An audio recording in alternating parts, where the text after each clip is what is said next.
종합 주가 지수가 추락하고 있습니다. 정부가 결국 국제통화기금 IMF의 경제 금융을 신청하고 있습니다. 경제 우등생 한국의 신화를 뒤로한 채 사실상의 국가 부도를 인정하고. 안녕하세요. 현실주의자입니다. 유상증자, 무상증자, 전환사채에 대한 얘기가 주식을 투자하다 보면 굉장히 많이 듣습니다. 그러면 항상 의문이 드는 게 있죠. 이게 호재야? 악재야? 왜 항상 시간 외에 유상증자, 전환사채 공시가 뜨면 상한가로 바로 자리 잡아버릴까라는 생각이 들죠. 주식을 투자하기 시작하면 이런 것들이 굉장히 궁금한 게 많아집니다. 그런 것들에 대해서 한번 알아보겠습니다. 네, 우선 서광석님께서 댓글로 질문을 주셨는데 제가 지난번에 찍었던 거를 못 찾아서 이번에 다시 넣었습니다. 그래서 지난번에 들은 내용과 똑같을 수 있습니다. 그렇기 때문에 참고해서 보시길 바랍니다. 안녕하세요. 현자님 항상 좋은 자료 감사합니다. 유상증자 및 무상증자 등등 시 주가가 왜 상승하고 하락하는가에 대해서 설명해 주신 적이 있으셨잖아요. 예, 그겁니다. 예, 그리고 유상증자, 무상증자에 대한 얘기입니다. 예, 요즘에 유증상자, 무증상자와 헷갈리죠. 박정희 님이신데요. 이름이, 예. 늘 고맙게 영상 잘 보고 있습니다. 기업이 유상증자와 무상증자를 할 경우 일반적으로 악재로 보는 경우와 호재로 보는 관점이 실제로 맞지 않는 것 같은데 정확하게 무엇을 보고 악재, 호재를 구분해서 판단을 하는지 궁금합니다. 라는 건데요. 예, 일단은 제가 유상증자, 무상증자, 전환사채에 대해서 접근할 때 여러 가지 논문을 보고 공부를 했는데요. 왜냐하면 논문은 데이터에 기반해서 분석을 합니다. 그냥 개쓰레기 같은 기사랑은 다른 거죠. 아티클 같은 거랑. 그래서 보면 가설이 몇 개 있습니다. 투자 기회 신호 가설, 기업 가치 및 배당 신호 가설, 가격 압박 가설, 레버리지 가설 이렇게 있는데요. 이거 또 안 켰다. 예. 바본가 봅니다. 예. 예, 이럴 때는 그냥 바보라고 이해하시면 돼요. 이 바보 멍청이. 예, 투자 기회 신호 가설은 이름만 봐도 알겠죠. 그러니까 이 유상증자의 이 시그널은 투자의 기회다라는 거고요. 그 다음에 기업 가치 및 배당 신호라는 게 액면가를 기준해서 발행하는 금액에 대해서 이게 이익이냐 손해냐라는 가설인데요. 그리고 가격 압박 가설도 있는데요. 이거는 결국엔 오버행 이슈인 거죠. 레버리지 가설. 예, 이게 결국에는 돈을 끌어오는 거기 때문에 이게 레버리지로서 자기 주식에 도움이 되느냐에 대한 가설입니다. 이 네 가지에 근거해서 일단은 설명을 할 거고요. 자, 간단하게 정리를 해봤습니다. 이게 유상증자, 증자나 전환사채에 대해서 제대로 정리된 곳이 없습니다. 예, 저는 모든 걸 다 찾아봤어요. 심지어는 책에도 정리가 안 돼 있습니다. 제가 그냥 간단하게 설명만 드리고 넘어갈게요. 뭐 이거에 대한 여러 가지 경제, 금융공학적인 내용은 굉장히 많겠죠. 근데 이게 대체 무엇인지는 알아야 될 거 아닙니까? 그래서 유상증자는 뭐고 전환사채는 뭐구나 정도를 알 수 있을 정도. 그러니까 어디 가서 얘기를 꼈을 때 끄덕끄덕거리면서 얘기할 수 있을 정도만 아시면 될 것 같아요. 그럼 들어보세요. 예, 증자는 BW입니다. BW. Bond with Warrant. 예, 이거죠. BW. 전환사채는 CB입니다. Convertible Bond. Convertible은 그 오픈카라고 하죠. 예, Convertible Bond. 자, 증자는 말 그대로입니다. 자본금의 증가예요. 전환사채는 사채를 전환할 수 있는 겁니다. Convertible Bond죠. 주식으로 바꿔먹을 수 있는 사채라고 생각하시면 돼요. 한 가지 재밌는 통계가 있었는데요. 이것도 어차피 자기 입맛에 맞게 바꿨을 거예요. 2016년에 이런 기사가 떴었습니다. 전환사채를 발행한 코스닥 상장사 중 1년 뒤 주가가 올라 투자자에게 시세 차익을 안겨준 기업의 비율이 80%에 육박하는 것으로 집계됐다라고 합니다.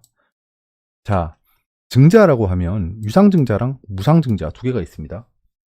유상증자는 또 주주배정, 제3자 배정 이런 게 있죠. 무상증자는 액면분할이라는 것과 좀 연관이 됩니다. 자, 그러면 간단하게 하나씩 보면 주주배정은 진짜 악재입니다. 왜냐하면 주주에게 손을 벌리는 거예요. 그러니까 우리가 시설을 투자하건 운영자금이 필요하건 타법인 인수가 필요하건 임상을 위한 돈이 필요하건 전부 다 주주한테 우리 엠빵 좀 하자라는 겁니다. 그러니까 어찌 보면 돈을 끌어올 데가 없어가지고 주주한테 손을 벌리는 거예요. 니들 어차피 가지고 있잖아 라고 하는 겁니다. 가지고 있는데 회사 망할 것 같은데 니들이 돈 안 주면 우리 망할 거야 라는 협박입니다. 협박. 주주에게 손을 벌린다. 이러면 굉장히 악재가 되는 게 그게 없습니다. 이게 제가 갑자기 용어가 기억이 안 나네요. 이게 못 파는 모양새 빠지네. 제가 요즘에 뇌가 좀 마비가 됐습니다. 예, 보호예수 기간이 없습니다. 제3자 배정은 3자에게 배정을 했다는 겁니다. 뭐 최대 주주에게 배정을 하든 뭐 제3자에게 배정을 하든 누군가가 투자를 한다. 사람들이 이걸 호재 시그널로 인식을 해요. 일단 그렇습니다. 사람들이 인식하면 호재가 맞습니다. 그러니까 결국엔 투자는 장삼 이사가 하는 거니까 이게 맞건 틀리건 이론적으로 맞건 틀리건 중요하지 않아요. 사람들이 좋다고 사는데 올라가겠죠. 무상증자는 우리 회사 재무가 튼튼하다, 유동성 좀 늘리자라는 목적입니다. 액면분할하고 효과는 똑같습니다. 근데 약간 무상증자는 우리 재무가 튼튼하다, 자본 잉여금이 엄청 많다라는 겁니다. 그래서 일반적으로 호재로 받아들입니다. 근데 무상증자를 받은 다음에 권리락 이후에는 또 모를 일입니다. 오를 수도 있고 떨어질 수도 있어요. 근데 대처가 안 될 수 있습니다. 권리락까지. 그러니까 무상증자 공시가 떴는데 권리락까지 이렇게 떨어져 버리면 어떡하죠? 그때까지 주식을 못 받는데 가격은 떨어져 있고. 무상증자라면 사람들이 오해하는 게요. 나한테 주식을 공짜로 준다라고 생각하는데 아닙니다. 저한테는 변화가 없어요. 제 투자금에 변화가 없습니다. 마치 제가 1,000만 원을 투자했는데 1대1 무상증자를 받으면 나에게 1,000만 원이 더 들어오는 것처럼 생각해요. 아닙니다. 이상한 호재라고 생각하더라고요. 다시 말씀드리지만 이 주식시장은 장삼이사가 투자합니다. 잘 모르는 사람들이 투자해요. 삼성전자의 반도체가 EUV 공정인지 이게 메모리 반도체 공정인지 모르고 삼성전자를 삽니다. 그러니까 진짜 뭐 사실 자세히 알 필요도 없어요.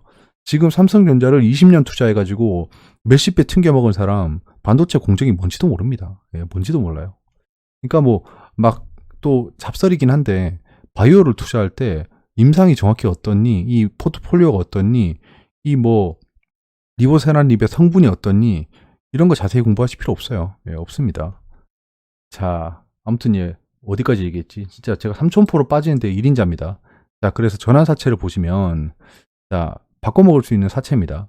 이게 굉장히 유리한 거예요. 그러니까 이 증자나 전환사채는 그 기업에게 유리한 겁니다. 왜냐하면 돈을 갖다 써야 되는데 전환사채를 준다는 건 사채를 끌어오는 게 아니고요. 전환사채를 끌어오는 거잖아요. 그러니까 이 전환사채를 하는 주체에게도 좋은 겁니다. 이거는 그 기업 입장에서도 좋은 겁니다. 그렇기 때문에 원래 사채이자가 5%라고 치면 이 기업의 신용이 쓰레기라고 해서 좀 사채이자가 높아야 돼요. 높은데 전환사채는 더 낮게 줄 수 있다는 겁니다. 왜냐? 너도 이익이 있잖아 라고 우길 수 있는 겁니다. 약간 업계에선 그렇게 인식이 되고요.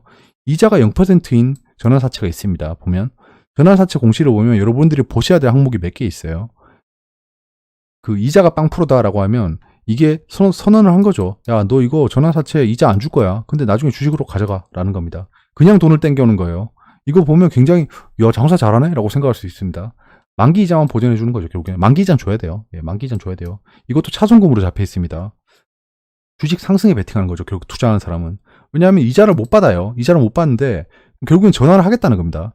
전환을 100% 하겠다라는 의지입니다. 이러면 나중에 이게 오버행 이슈가 발생한다는 거죠. 그 다음에 무기명식. 무기명식이라고 하면 니들은 몰라도 된다는 겁니다. 이 투자하고 있는 주주, 야, 개미, 너네는 몰라도 돼, 이거. 뭐, 누가 사는지 니들이 뭐가 중요해? 약간 이런 겁니다. 여러분들 전환사채 공시를 보면 다 이 단어들 웬만하면 다 보일 거예요. 무기명식, 무보증, 이건부, 사모, 전환사채 발행, 이렇게 돼 있어요. 그래서 이거 아시면 좋은 겁니다. 니들은 몰라도 됨. 채권인이 사고 팔 수 있습니다. 그러니까 이거를 주담한테 전화해서 전환사채 23회차 발행했는 거 그거 지금 어떻게 돼가나요? 라고 물어보면 무기명식이잖아요. 어디인지 모릅니다라고 합니다. 이게 누가 가지고 있는지도 몰라요. 그렇기 때문에 갑자기 어느 순간 보면 이 발행한 전환사채가 이상한 막 라임 같은 놈들이 가지고 있을 수 있는 겁니다. 무보증, 야, 내다 내 정신 차려라 이겁니다. 우리 회사 신용으로 보증이 없다는 거예요. 우리 회사 자체가 신용 아이가 약간 이렇게 가는 겁니다. 이건부, 이자에 대한 옵션이 있는 거예요. 이자, 리픽싱 등등 옵션이 있습니다. 이 리픽싱이 공포죠. 전환사채에 가장 주의해야 될 포인트가 리픽싱 가격이에요. 리픽싱 가격을 잘 보셔야 됩니다. 사모라고 하면 사모님 이런 게 아니고요. 공모랑 사모가 있습니다. 그러니까 사적으로 모집한다. 공적으로 모집한다. 이렇게 생각하시면 돼요. 공모, 사모. 49인 기준입니다. 49인보다 낮으면 사모예요. 적으면 사모예요. 그거보다 많으면 공모예요. 니들은 관여 안 해도 되는 쩐주가 있다라는 겁니다. 사모는. 그러니까 니들은 몰라도 됨 이겁니다. 자, 증자랑 전환사채에 대한 정의는 이 정도로 하면 되겠죠? 자, 그러면 저는 이렇게 생각합니다. 다 필요 없고 기존 주주한테 유리할 리가 없습니다. 다 읽어보셨죠? 운영자금으로 막 발행해요. 운영자금이면 우리 회사 돈 없어 죽겠어요. 약간 이런 거예요. 그리고 유상증자건 그 전환사채건 주가보다 싸게 사는 겁니다. 그 투자하는 사람들은. 여러분들이 아무리 최저가에 잡았어도 그 최저가보다 30% 할인율을 적용해서 발행을 해요. 그러니까 님들보다 30% 싸게 사는 거예요. 그리고 리픽싱이 가능합니다. 주가가 떨어져도 리픽싱을 끝까지 할 수 있어요. 리픽싱이라고 하면 자, 전환사채가 처음에 10,000원에 발행했어요. 10,000원에 발행했습니다. 10,000원에 발행했는데 현재 주가가 13,000원이에요. 약 13,000원인데 10,000원에 발행해요. 그래서 10,000원에 100주가 있습니다. 100주 발행했어요. 100만원치 전환사채를 발행했다는 겁니다. 근데 이 회사가 정말 장밋빛 미래일 것만 같았는데 뭐 검찰 수사를 받고 뭐 주가 조작을 했니? 뭐 미리 정보를 얻어서 주식을 다 팔아치웠니? 뭐 이런 개 같은 소리를 하면서 주가가 막 떨어져요. 그럼 7,000원, 5,000원 떨어집니다. 그러면 이 전환사채를 발행한 애는 10,000원에 발행했잖아요. 10,000원에 발행했는데 이자도 없어요. 들어온 게. 0% 이자로 발행했는데 주식으로 바꿔먹으려고 했더니 주가가 13,000원인데 지금 5,000원이 돼 있어요. 그러면 저는 주식으로 바꿔먹으면 안 되는 거죠. 이러면 거기에 풋옵션, 콜옵션이라는 게 있습니다. 이권부라는 거 그 옵션에 보면 풋옵션, 콜옵션에 대한 내용이 있어요. 그런 것도 읽어보셔야 되는데 사실 뭐 깊숙이 알 필요는 없습니다. 풋옵션은 그냥 야 이거 왜 이렇게 떨어졌어? 야 다시 사가 라는 강제 조항입니다. 10,000원인데 5,000원이 됐어요. 그러면 얘는 손해잖아요. 이자도 없는 걸 전환사채를 투자해놨더니 반토막이 났어요. 주식 전환하면 망하니까 이거를 계속 그 2달에 한 번씩 가격을 조정합니다. 리픽싱이라고 합니다. 전환가액의 조정이란 공시가 뜰 거예요. 그러면 이게 그 계산법이 있습니다. 최근 거래일, 7거래일, 그 다음에 2달 내 이렇게 해서 계산을 한 다음에 새로 그 산정을 하는 거예요, 가격을. 그래서 계속 낮춥니다. 주가는 떨어지는데 얘는 5,000원으로 만약에 리픽싱을 했어요. 그러면 5,000원으로 리픽싱 하면서 주식 수는 200, 2배로 증가합니다. 그러니까 얘는 미칠 게 없어요. 자신의 전환사채 투자한 돈은 전혀 변함이 없는 거예요, 계속. 거기다 이자까지 받아먹고 있으면 진짜 고칼 노릇이죠. 리픽싱 가능하고. 내부 정보를 얻겠죠. 전환사채, 그러니까 사채를 그 자기가 받아오고 싶은 회사인데 그 사채 주는 사람한테 정보를 안 줄까요? 분명히 그 IR 할 겁니다. 그렇기 때문에 이 시장에서 투자하고 있는 여러분들보다, 님들, 지금 보고 계신 님들보다 정보가 엄청 많아요, 저 사람들은. 요런, 그러니까, 자, 보세요. 지금 시장에서 HTS로, MTS로 사고 있는 여러분들, 네이버 검색에서 이 기업의 정보를 얻고 있는 님들보다 훨씬 더 유리할 수밖에 없는 겁니다. 근데 이게 어떻게 호재가 될 수 있죠? 근데 웃기죠. 호재로 둔갑하기도 합니다. 시장 화랑기에 호경기 때죠. 공시는 호재로 작용합니다. 이게 아까 투자 기회 가설이죠. 공시 시점 전 2, 3개월 주가 가치보다 상승해 왔습니다. 통계적으로. 유상증자 전환사채 발행 기업이 속한 업종의 상승률은 시장 평균보다 높다. 그러니까 유상증자나 그 전환사채가 발행되고 있는 기업들은 결국에는 기회가 있다는 겁니다. 투자자들한테. 뭐 지들끼리 뭐 작전 치니 뭐 같은 그룹의 회사가 얘가 이렇게 해주고 얘가 이렇게 해주고 얘가 이렇게 해주는 뭐 순환 출자? 약간 그런 개념인데 모든 게 다 그런 게 아닙니다. 정상적으로 전환사채나 유상증자로 투자하는 사람들 많아요. 돈 많은 사람들. 그런 사람들이 투자하고 있다는 건 이 업종이 유망하다는 거겠죠. 예. 투자가 필요하다는 거겠죠. 시설 투자라든가, 타법인 인수자금이라든가. 신주 배정일 전후에 3일간 거래가 3%에서 5% 초과 수익이 나곤 합니다. 이게 무슨 말이냐면 권리락이죠. 권리락이라고 하면 사람들이 지금 락다운 하듯이 이렇게 생각하시는데 뭐 별반 차이는 없습니다. 락이라고 하면 떨어질 락자입니다. 그러니까 권리가 없어졌다. 그러니까 이날 이후에 사는 놈들은 너네 증자의 권한이 없다라는 신호입니다. 똑같은 게 배당 락이죠.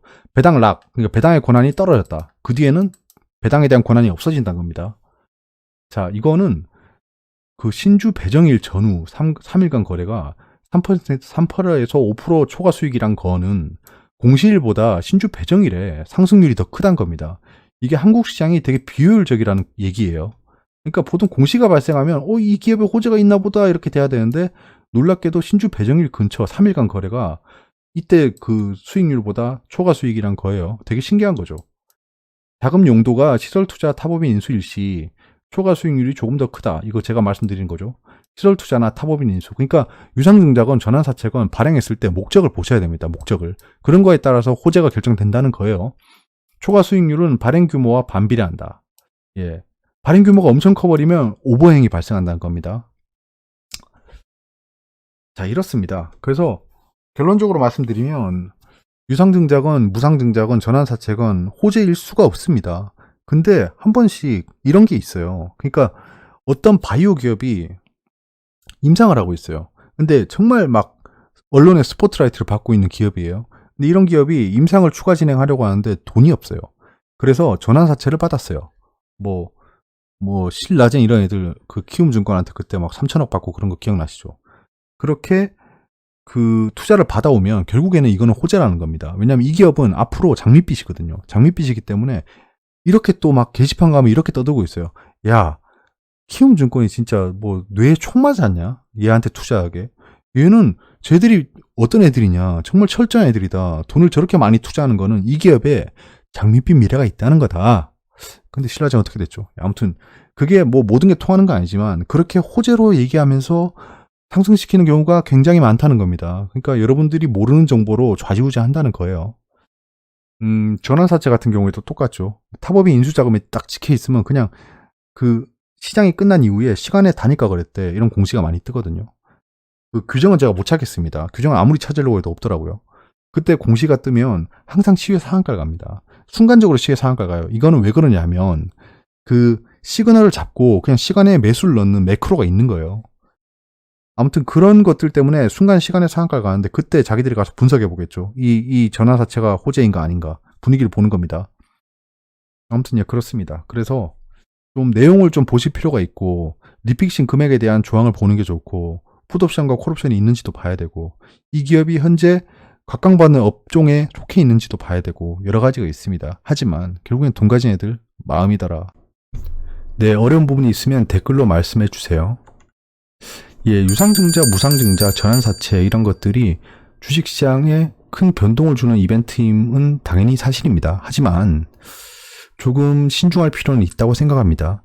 왜 유상증자 공시가 떠서 시간의 상한가를 가는지, 다음 날부터 왜 상승을 시작하는지에 대해서 확실히 이해를 하고 투자하는 게 맞고, 맹목적으로 유상증자, 제3자 배정 유상증자, 무상증자, 뭐 1대1, 1대2 무상증자, 전환사채 뭐 사채율 0%의 전환사채, 리픽싱 조건이 없는 전환사채 뭐 이런 것들에 맹목적으로 추정하지 말고 그 기업의 펀더멘털이나 차트의 흐름, 현재 시황을 파악하고 투자하는 게 더 중요하다고 생각합니다. 여기까지고요. 좋은 밤 되세요.